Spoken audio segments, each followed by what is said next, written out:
বিদেশি নম্বর থেকে প্রধান উপদেষ্টা ডক্টর মোহাম্মদ ইউনূস ও শরীয়তপুরের জাজিরা থানার ভারপ্রাপ্ত কর্মকর্তা মোহাম্মদ মাইনুল ইসলামকে হত্যার হুমকি দেওয়া হয়েছে। এই ঘটনায় শুক্রবার ৩ অক্টোবর একটি সাধারণ ডায়েরি জিডি করেন জাজিরা থানার ওসি মাইনুল ইসলাম।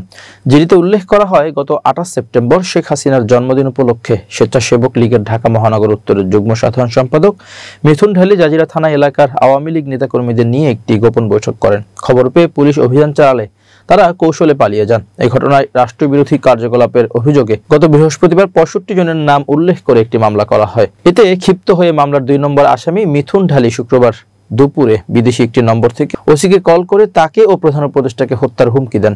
এ বিষয়ে ওসি মাইনুল ইসলাম বলেন, মিথুন ঢালী নিষিদ্ধ হওয়া সংগঠনের কিছু নেতাকর্মী নিয়ে এলাকায় বিশৃঙ্খলা সৃষ্টির চেষ্টা করেছেন, বিদেশি নম্বর থেকে হত্যার হুমকিও দিয়েছেন।